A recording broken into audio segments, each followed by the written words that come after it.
So in 2023, Apple became the richest company in the world for the fifth time in a row with a market cap of about $3 trillion.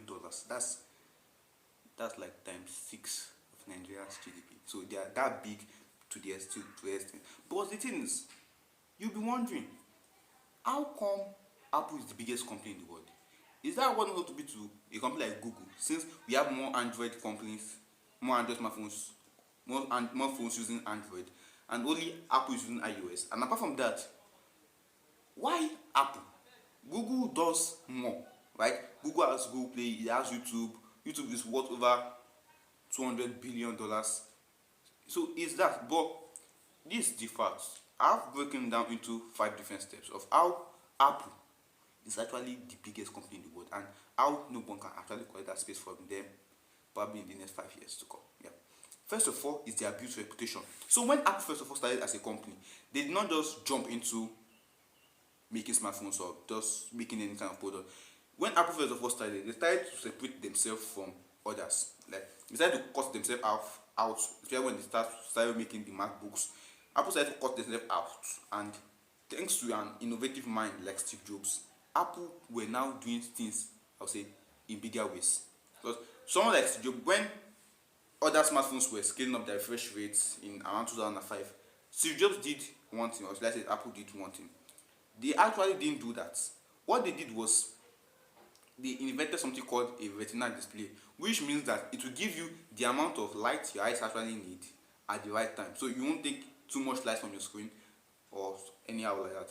But so, and that's what Apple are actually doing. And they have been building this reputation about themselves, about these differences between themselves. Take for example, when the iOS 17 came out, there was this transfer connection rate that was actually really different. That was one. Two, when iPhone 14 came out, the dynamic island was something that was new to smartphones. Apple actually pulled it off and they did it in a much more liquefied animation way, which is something I would give them kudos for. And aside from that, Apple smartphones are actually not the one that you see. It's not like a common design you will see on smartphones. Take for example like Infinix smartphones, they have this common trend of design. Samsung smartphones on some ends, they have this common trend of design. Vivo smartphones, Oppo, OnePlus, they have this common trend of design. But Apple also has this common trend of design, but it's not like the other smart, like for example now you can see that the Oppo Find N and the OnePlus Open are often like the same thing if you look at both of them very well. But Apple is not like Apple is not a kind of smartphone whereby you see another smartphone and you say that, oh, this phone looks like an iPhone. Apple is not the type of phone. Apple is the type of phone whereby you see it and you're like, okay, yes, from a distance this is an Apple. A MacBook is something whereby you see from a distance, nah, this is a MacBook. So they've built this kind of reputation for themselves whereby you will be actually able to know that, okay, this is what I am looking at. This is an Apple product. And aside from that, they have been inventing. There's something that they have been doing, which is called the problem-solving skills. You see, problem-solving skills is, you guys might think that Apple are not solving any problem, but actually, Apple are solving a lot of problems, especially when it comes to most of their products. Take for example, an Apple iPad. If you lost it, you can actually use your smartphone to ring it and then start beeping wherever it is. That's one. Two, your MacBook, if your MacBook is stolen, you can actually connect it to your smartphone. They start beeping it wherever it is, and once you are beeping it, you can shut it down and make sure that nobody has access to it, even if it's stolen. AirDrop also, AirDrop from iPhone to iPhone, Apple to their MacBook is often very seamless, especially when you've tried it before. It's a seamless way of sending things from an Apple phone to your MacBook, or from Apple to Apple. It's a very, very seamless transaction. And aside from that, take for example, their Watch Ultra, the bands are now eco-friendly. So they are now working towards this eco-friendly future that was discussed in the COP28 in 2023. So it's a lot of things. They're actually having a lot of things that they are working towards, and they're actually solving a lot of problems. Take for example, if you lost your product, you can actually use your AirTags to find it. So AirTags are kind of not that good, especially because it can actually be used to monitor your track, your at any point. But at the same time, it is very accurate and can use to monitor anything at any particular. Or for the fact that your iPhone 15 is titanium, so even if your phone falls down, you know that wow, it's actually safe. So you don't have, I would actually say you don't need probably a case for it, but just to beautify the phone based on your own concept. You can actually use the phone just like that, because even if your phone falls down, you know that fine. It falls down, it doesn't fall down, your phone is safe and you're actually getting what you want. And also, there are now some advances that they are doing, and they are making them to stand out from other smartphones. Take for example, when it comes to special videos in the iPhone 15, no other smartphone, I won't say on other smartphone that can actually do it yet. So for this special video, how does it work? How it works is that you take a picture, and then you take a picture or a video in form of like a 3D format. Then when the Apple headset gets released, or after it has been released, you'll be able to use it and watch those 3D videos, which is going to be really, really convenient for you. So you can actually make a normal video on your phone, then your phone will convert it to a special form, and then you'll be able to take it in. Also, live photos. So before you take a picture on an iPhone, there's a pre-recorded partial section about it. So whereby you can still save later on as a video if you want, and also you can still save it also as a picture. Or the cut out and select one, whereby you can just take a picture, then you just tap on it, it cuts it out immediately, and then you can use forever whatever you want to do. Or part of when you want to create some stickers, whereby, and one fun thing about Apple stickers is that once you can create a sticker on Apple, you can do it such a way whereby it also reacts with the light around it, like as if it is actually real on the surface of your phone, and then you can move it about and you see it on the surface. One of the advances I like the most is when it comes to the iPhone 15. The ability for the iPhone 15 to be able to play PC games is one thing I really, really love. The ability to play PC games, that's a processor that is similar to that of the MacBook, so it's that powerful. And best of all, it beats out all the competitors in chip category.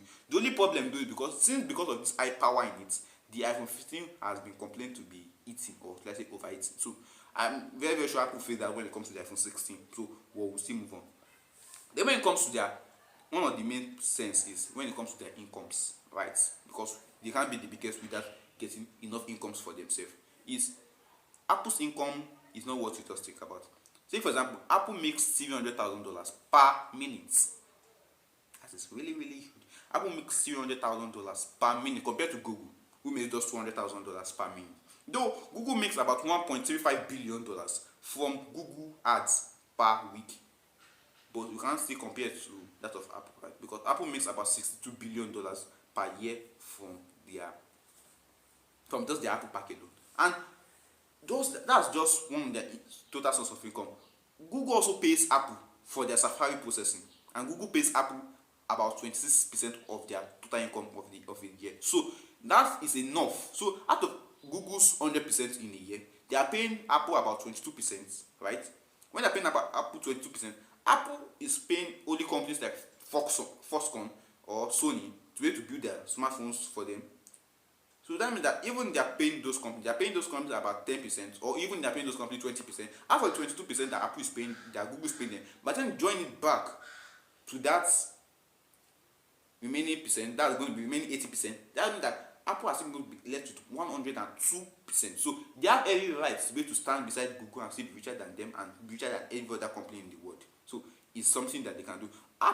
Tesla, a company that's supposed to be able to compete with Apple, maybe in the coming years, Tesla will be able to compete with Apple, but not now. This is why I said so, is because Tesla cars make an income of $1.4 million per car.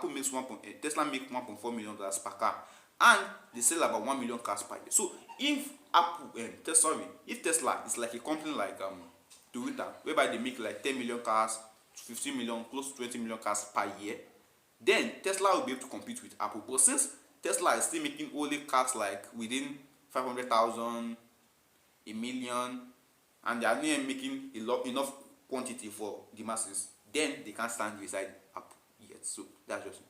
And last but not least is their products. So unlike other companies whereby they don't know the amount they will sell, Apple is actually really, really sure about the amount they sell. Take for example, every year the best selling smartphone is only Apple.